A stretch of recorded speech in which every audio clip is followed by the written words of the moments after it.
Hi betting experts, on Tuesday the 15th of September. First of all, look back at our two bets at Thirsk on Monday. We moved down to the seaside to Yarmouth on Tuesday, a competitive low grade card. We start off with our value angle selection, the 1 o'clock. This is the British EBF Premier Fillies Handicap.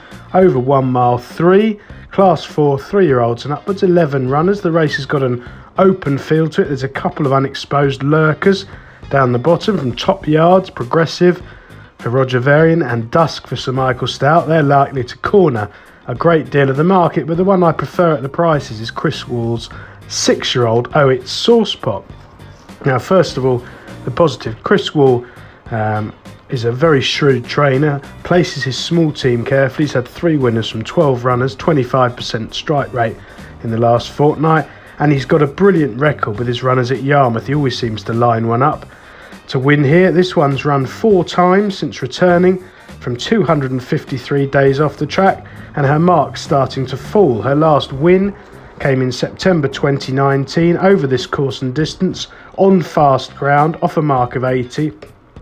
She's slipped back down to 82 now. Sebastian Woods takes off another £5, which is handy. He's in the saddle for the first time, replacing Jack Mitchell. So this does represent quite a big drop in class. And I thought there's been some encouragement on a couple of occasions this season. She has run poorly twice, but probably badly in need of the run first time out.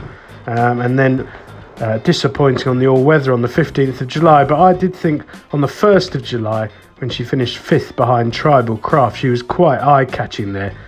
Left with far too much to do, but staying on quite strongly in the closing stages. And last time out at Windsor, the ground was simply far too soft for her. That's not her condition. So she's slipped right back down the weight. She's miles down in class. A good claimer takes over.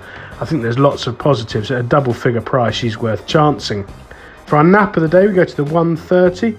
This is the Sky Sports Racing on Sky 415 handicap. Again, a mile 3, class 2, 3-year-olds only. Surprisingly, only 4 runners. But I do think that Tritonic is overpriced in the morning. This, Alan King going reasonably well, mainly on the flat. Actually, he's been quiet on the jumps, but he has had 5 winners in the last 23 days, a 22% strike rate, really going pretty well. This one's won 2 from 7, has run really well twice since returning from 250 days off, finishing a cracking second behind Highland Chief in the Golden Gates handicap at the Royal Meeting. That was an additional race. And then from £4 higher at Hamilton, just beaten by Subjectivist. That form's worked out well.